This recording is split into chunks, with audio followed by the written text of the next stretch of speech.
Ang araw sa atin mga ka-winding, so meron tayong gagawin dito isang Sinon Anbaran RCD portable CD player with AM FM radio. Ayan. So ang complaint na mayari nito mga ka-winding ay no power at walang sound. May power pala mga ka-winding, may power. Tapos tawag nito walang ayaw tumunog. So yan ang alamin natin mga ka-winding. So buksan na natin to.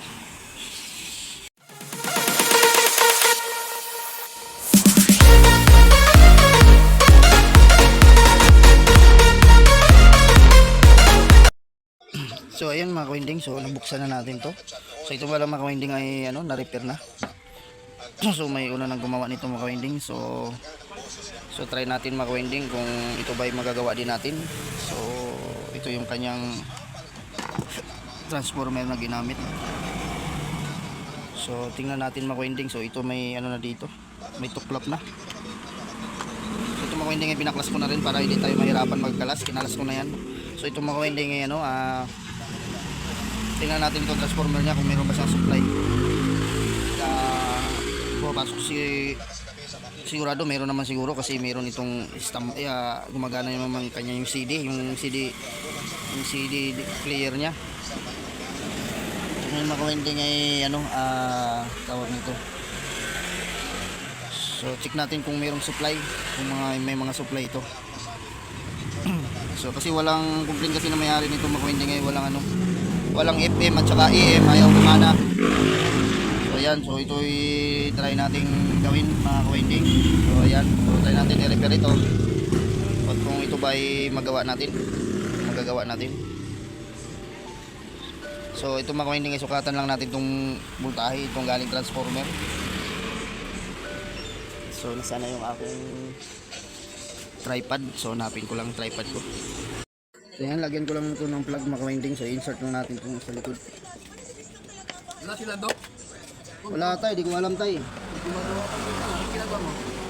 Radyo ko ito tay. Radyo? Electrician kayo pala. Ka pala? Electrician? Matagal na po tayong technician tay. Ha? Matagal na po tayong technician. Oh. So lagay lang natin ito sa PC para makuha na natin ng voltahe yung kanyang transformer. So yun mga ka-winding, plug in na natin to. So yan ay naka-power, naka-automatic on na yung mga ka-winding. Ano tay? Ano yung TV yan? Oo. Kumanda yan? Oo, buo pa yan, gumagana yan. So ayun mga ka-winding, so meron naman tayo nakuhang 11 volts. So dito mga ka-winding yung papuntang FM. Yan ang kuha na natin ng supply kasi yan papunta rito. Tingnan natin kung may supply yan. Yung itong diagram Pinag-aaralan Pinag-tutor sa'yo Hindi, binibidyo ko lang yan tay. Ina-upload ko lang yan. Binibidyohan mo para upload mo. Babalik siya. Anong kaya babalik yun? Hindi ko alam tay kung kailan babalik yun. Ano mo kumain yun Kumain ko yun, tanghali na eh. So ayan mga ka-winding, walang supply. So nakalagay tayo sa DC. So ito kasing supply mga ka-winding, ito yung papunta dito sa FM dito. So dapat meron tayong ma-reading dyan kahit 5 volts. So lagyan natin so ground to VCC, yung pinaka positive. Tester natin yun. Tester natin. So wala papuntang FM, wala tayong ma-reading. So dito tayo sa mga ka-winding, sa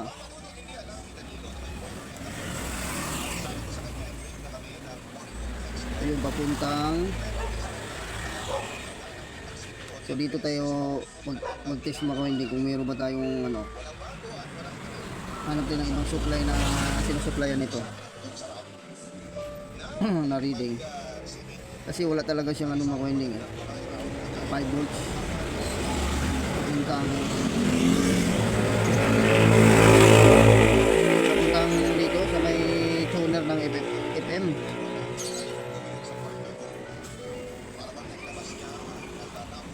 So ano yung connection nito? Ito kasi masalimuot o baklasin mga winding. Pag isa-isahin, matagal medyo matagal.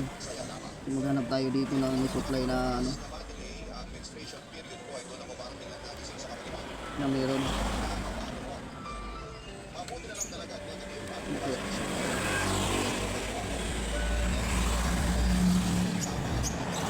Ayan, dito tayo sa may power. Dito meron may power dito eh. Ground. Ano? Wala pala din tatay. Wala. Anong gawin dyan sa relo na yan? Tinid ako So, na wait andar. lang mga winding. Ha? So ayan mga winding ay ano, minaklas ko muna siya at hinubaran ko siya. Kasi para makapokus ako dito sa pag troubleshoot mga winding. So kung bakit wala itong 5 volts papunta doon sa may tuner niya, sa may FM. So tinanggal ko muna. So nandun yung ano, ang kasama niya. So baka meron lang tayong ano dyan mga winding. So dyan tayo mag-check. Baka may mga loose contact lang ito.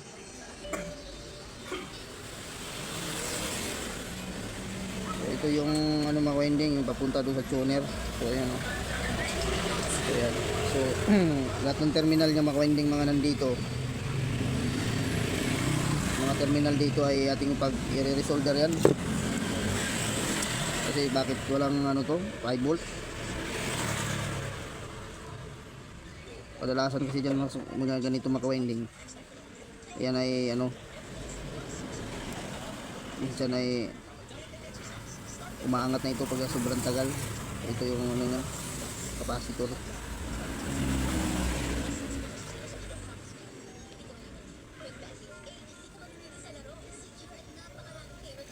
So inangin lahat natin tong ano papunta rito. Pati yung mga terminal niya.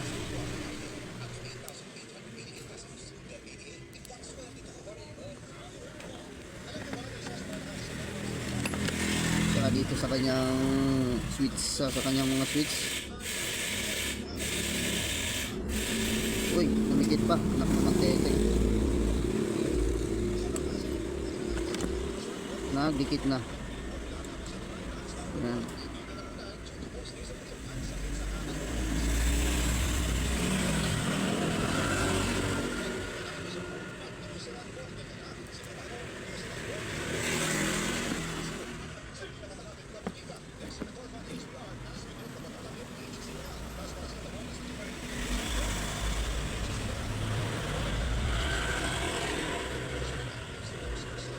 Minsan kasi loose contact. Ayan. Tapos itong pinaka-terminal niya ng 12 volts. O tama, 12 volts. So inangin na rin natin yan.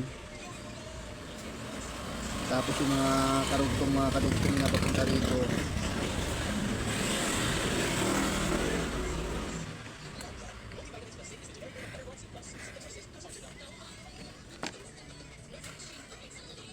Kasi may mga maangat ito. So ayan, kinasiguro yan.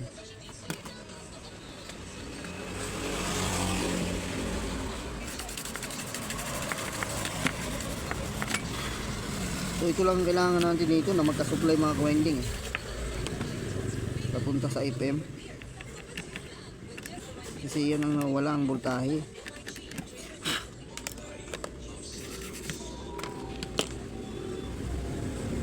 So check natin itong ano niya mga winding, pinaka sinner diode. Check natin kung may short ba yan.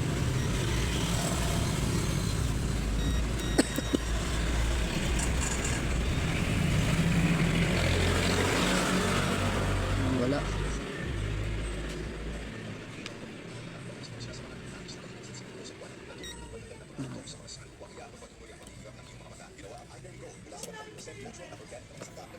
So wala mga winding. So lagay na natin yung kanyang ano power para maisaksak na natin at matesting na. I-testing natin tong mga kapasitor ng mga winding. So ito dapat may mga supply yan. So dito ang importante dapat magkaroon. So lagay natin tong galing transformer supply. Yan.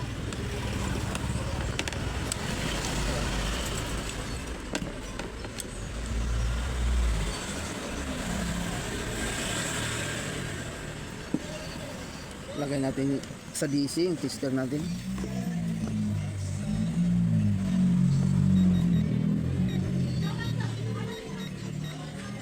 Ayan, ka-DC na tayo. Okay.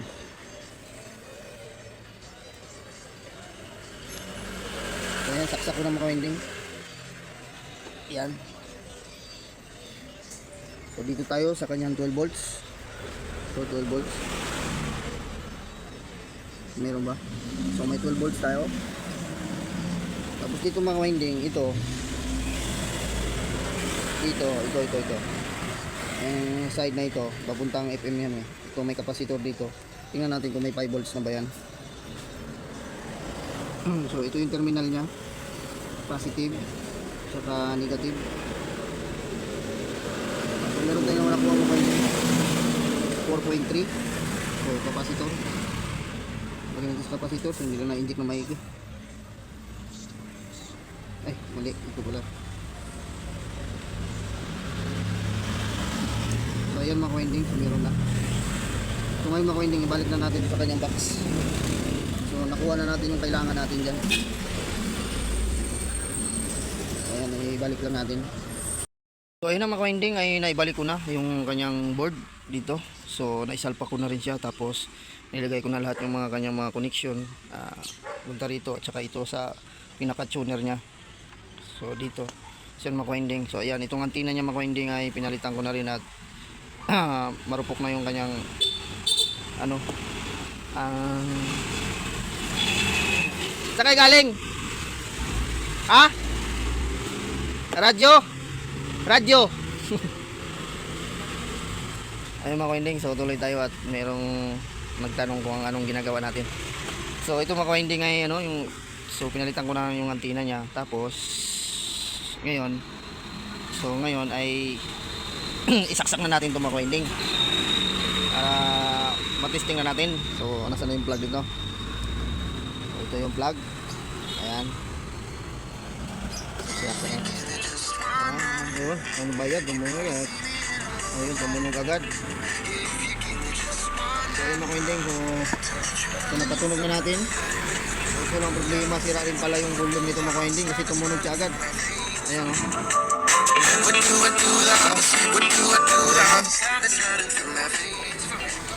So ayan, so patayin muna natin baka tayo makapiright. So ayan, so ito mga winding ay ano, tumunog na. So may problema pa pala dito mga winding, dami pala sira nito. Yan naman sa club dito mga winding, talagang pag ganito ang nire-repair mo, ganito kadami yung laman sa loob, nako, baklas balik tayo pag mayroon pang problema ang iba. So wala tayong magagawa, ganun talaga. So yan ang trabaho natin. So ito mga winding, itong ano, yung nang walang 5 volts kanina, so meron na itong 5 volts. So nagka-supply na yan. So ang naging problema nito mga winding ay loose contact lang. So wala tayong pinalitan na pyesa. So ayan o, yung pinaka sa board nya, yung print. So tuklap yan. Tapos dito, so loose contact din. So inininang natin yung lahat doon. Tapos ngayon mga winding, mayroon pang problema. Itong volume control sira din pala. So ngayon mga winding ay try natin yung i-convert ito sa yung pinaka volume control nya. Try natin i-convert sa yung sa mga amplifier, kung umuna ba yung ating gagawin dito. So try lang natin kung pwede siya. So ayan mga winding, so kuha lang ako ng pang volume control na bago. Mga winding, so na baklas ko na itong pinaka volume nya. So ito, ibang klaseng volume ito. So bali ayan o, itong ganyan yung volume nya. So animan din. So ito, pinaklas ko yan na dito mga winding. So ngayon, i-convert ko na lang siya sa dito mga winding. Ayan, sa kanyang, so lagyan ko na lang ng wire, tapos dito ko na yung palulusutin. So nagbutas ako dito mga winding.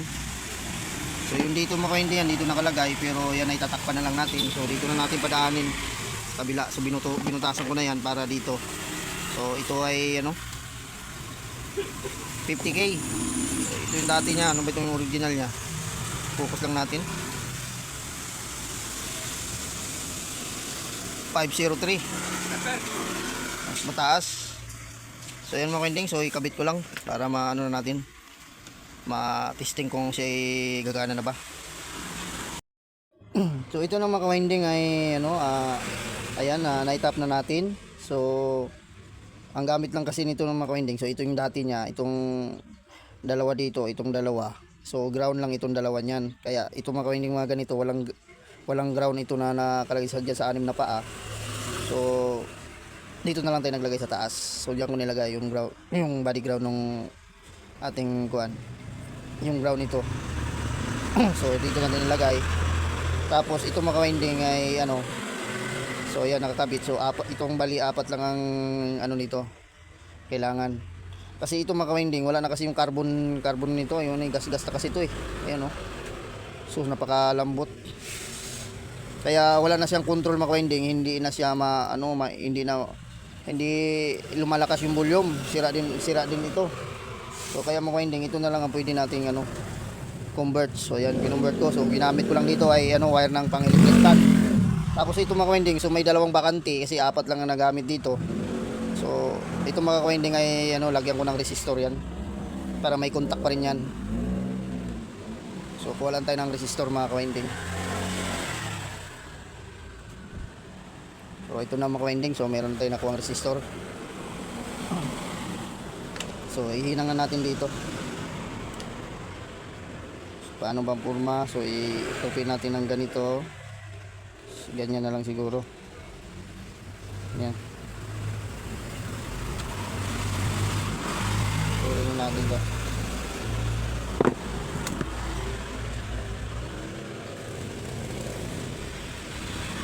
Mababang value lang ito mga winding na resistor na ilalagay ko.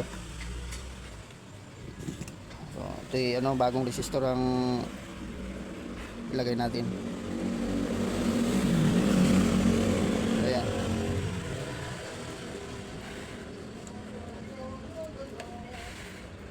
Ay, tanggal pa.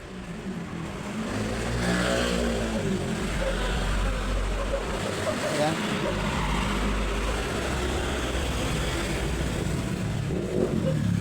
So yan, dikit na natin ganyan. Sarap yung kumapit.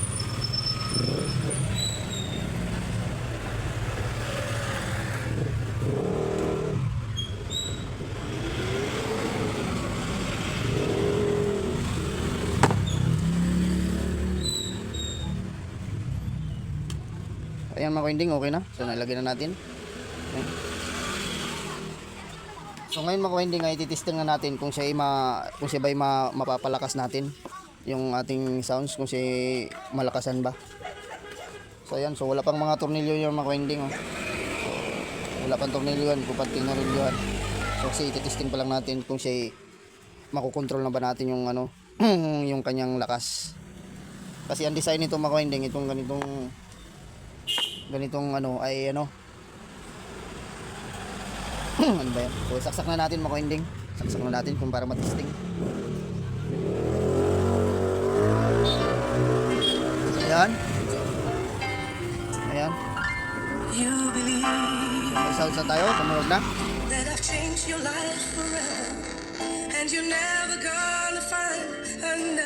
Tingnan natin mga winding kung yung may mapapalakasan natin. Ayan. Ayan. Just a lifetime to give back all I've given you, and that's what you need, and I owe you the sunlight in the morning and the nights of all this loving that time can't take away, and I owe you. So yun, mga winding, okay na siya at ano na tawag nito na nakokontrol na natin yung kanyang volume. So pwedeng pahinaan siya, pwedeng palakasin. So ayan mga winding ay ano, so ibabalik ko lang dito yung ano, so ikakabit ko lang yun. So mamaya mag final testing tayo mga winding. Ano mga winding ay final testing na natin, so naikabit na natin. So ito ang nagiging forma ng mga winding. So nandito na yung ating volume natin. So lagyan na natin doon ng ano, yung knob para maganda tingnan. Tapos dito mga winding, dito yung dating volume niya na DPA. So tatakpan na lang natin yan mga winding ng electrical tape. So electrical tape na lang yan mga winding. So pwede na yan. Kasi okay lang naman sa may-ari at pumayag naman siya na ganyan. So walang problema, basta ang importante daw yung may-ari ay merong FM at saka AM. So sabi niya sa akin ay try natin na anuhin yung kanyang yung CD kung yung pa ba ay gumagana. So ayan. So ganyan na lang. So takpan natin ng tape para hindi pasukin ng ipis. So ayan. Tapos ito mga ka-winding, so hindi ko yung ano, may bala pa siyang dinala. So kay Brian Adams pa, oh, parang lumang modelo na ito mga ka-winding. So ngayon kunin lang natin yung kanyang, so talatang original pa ito mga ka-winding. Panahon pa ni Kupong-Kupong to ah. So ayan, so ito yung kanyang CD. Ayan oh. So tingnan natin kung hindi gumagana pa ba. So yung mga ka-winding, saksak na natin yung ano. Ayan. So naka-sit na siya sa DVD. So isa natin to. Tapos salang natin tong play, CD nya. Tapos ayan. Tapos play natin kung pa ba siya. Ayan. So yun, naka-play na. Yun, naka-play na. So i-volume natin mga winding.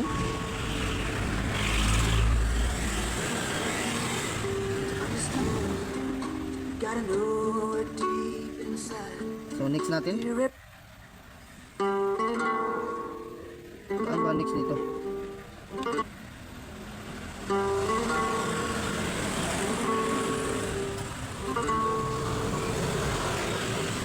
Ano next? Ay ito yata. Yun.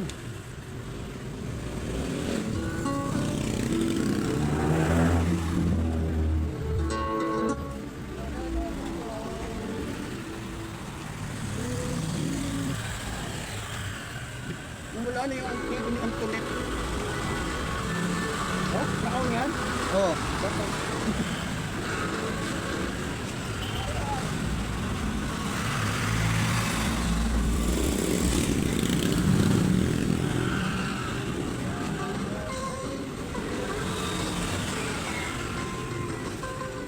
Sige. Hanap tayo ng ibang maganda-ganda.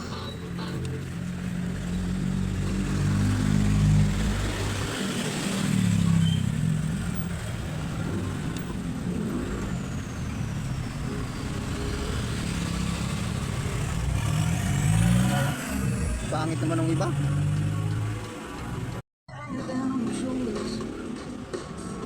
Ayan na.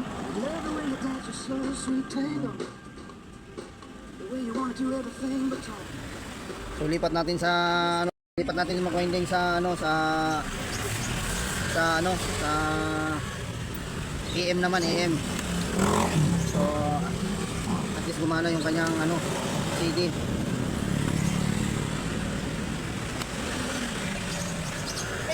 Ayun mga ka-winding, naka ano na tayo, naka FM na tayo, FM. Lipat natin sa ayan, lipat natin. Malaking tulong yan para magkaroon ka ng bagong perspektibo. Ayan, AM mga ka-winding, AM na yan. Mo sa buhay mo at sa sitwasyon mo. Tapos lipat natin sa FM. Ayan. To feel comfortable. It's the exit.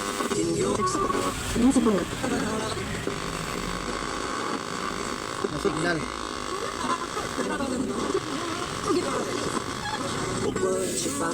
Ayan. So volume mga natin mga ka-winding kung siya ilalakas ba. Ayan.